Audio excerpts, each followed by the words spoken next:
Residents of the Leningrad region and St. Petersburg couldn't sleep on the night of September 12th due to explosions and reported one of the most massive attacks on the region since the start of the full-scale war of the Russian Federation against Ukraine.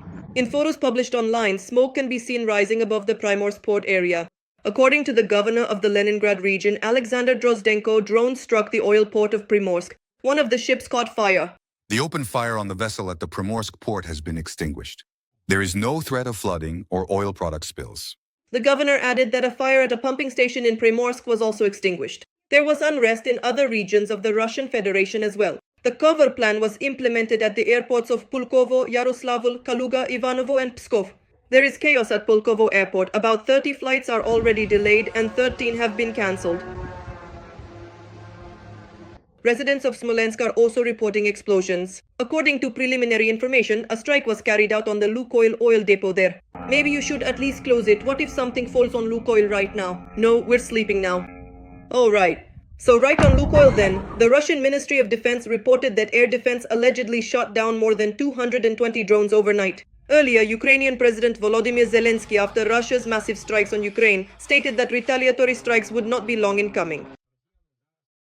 The Russians are now once again focusing their strikes on our energy infrastructure. Naturally, we have responses to this and we will continue to have them. Recently, Russians have often complained about attacks by strike drones and constant explosions in regions of the European part of the Russian Federation.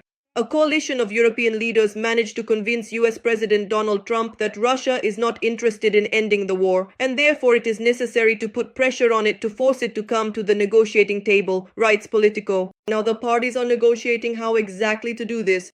Last week, high-ranking European and American officials held a series of diplomatic contacts during which they discussed plans to introduce new financial restrictions and halt Russian oil and gas exports.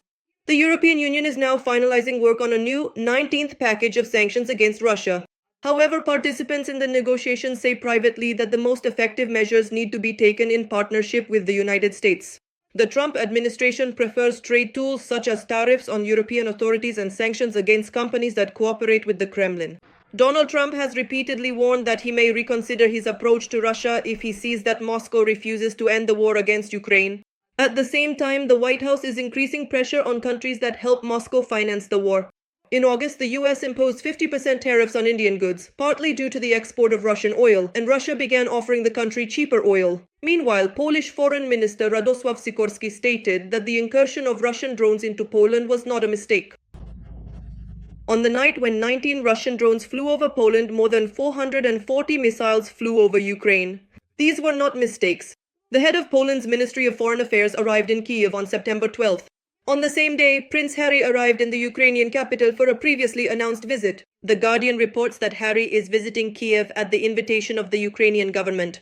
He stated that he wants to do everything possible to help with the recovery of servicemen wounded in the war.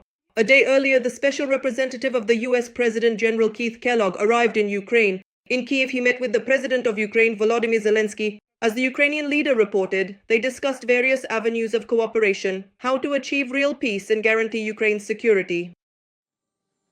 Donald Trump is once again dissatisfied with Putin and promises tough measures.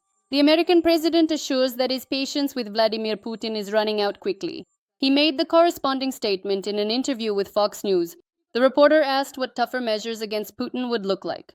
Trump replied, "It will be a strong blow of sanctions against banks, as well as measures related to oil and tariffs."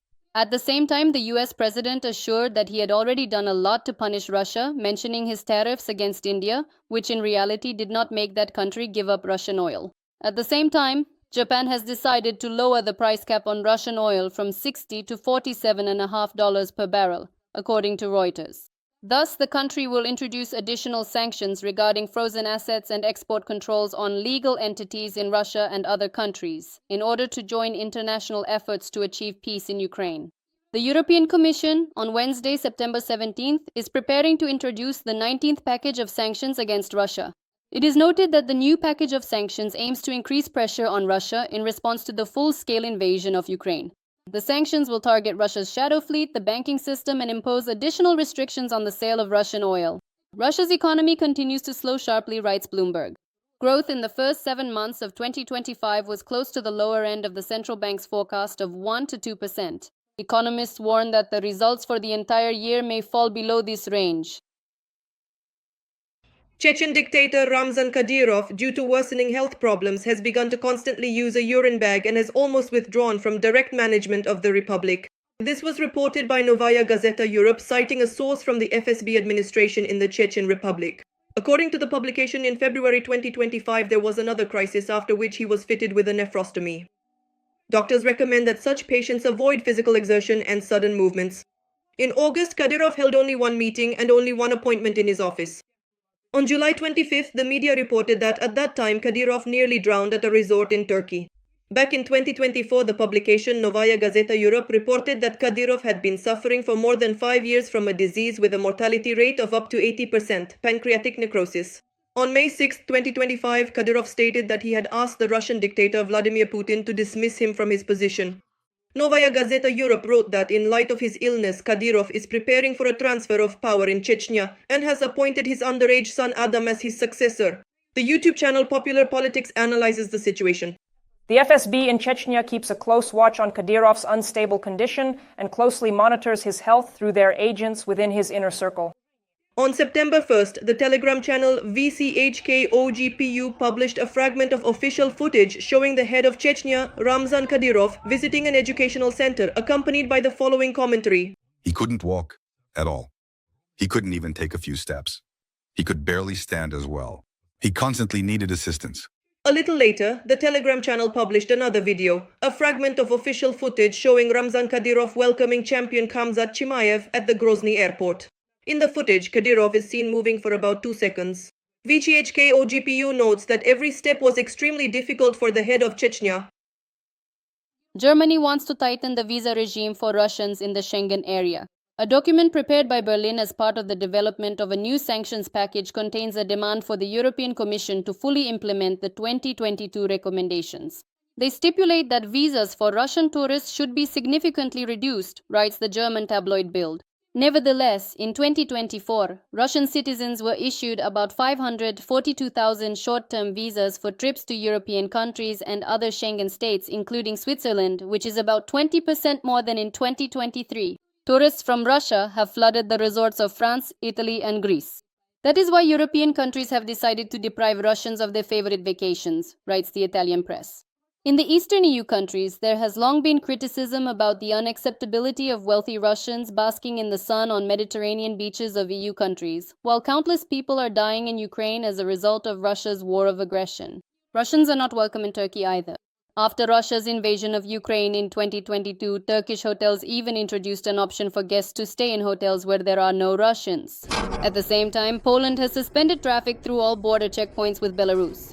3 railway checkpoints for trucks have also been closed. The border closure took place against the backdrop of Russian drone attacks on Poland. However, according to Prime Minister Donald Tusk, the decision was made in connection with the start of the Russian-Belarusian military exercises Zapad 2025, which are scheduled to begin on September 12. He stated that the exercises are aggressive in nature and pose a threat to the country. Lithuania has also imposed restrictions on the use of part of its airspace ahead of the Zapad 2025 exercises. A nuclear signal to the West. Joint Russian-Belarusian military exercises Zapad 2025 have begun in Belarus. According to official reports, participants will practice repelling airstrikes, combating enemy sabotage groups, and the use of nuclear weapons. In particular, as previously stated by Belarusian Defense Minister Viktor Kremlin, Russia and Belarus will practice the use of nuclear weapons and the Oreshnik during the exercises in September. In connection with the exercises, Poland has decided to close its land border with Belarus, according to Radio Svoboda. However, according to political analyst Ivan Preobrazhensky, no one actually intends to use nuclear weapons against European countries. In his opinion, there are serious doubts that there is any nuclear weapon on Belarusian territory at all, except for those on aircraft carriers. In reality, these exercises will not practice the use of nuclear weapons, but rather the planning for such use. Most likely, we're talking about simple tabletop exercises, where some paperwork will be shuffled around and commands will be given in a training mode without any real actions. As is well known, the Kremlin has repeatedly resorted to nuclear bluffing. At the same time, tests of the weapons that Putin threatens with end in failure. Moscow tries hard to conceal them. For example, in September of last year, the much-publicized RS-28 Sarmat intercontinental ballistic missile exploded during a silo launch. Another high-profile failure for Russia was the explosion of the Burevestnik intercontinental missile during testing. The missile exploded in August 2019 in the Arkhangelsk region. At that time, 5 scientist testers and 2 Ministry of Defense employees were killed, and the radiation level in the area of the explosion was 16 times above normal.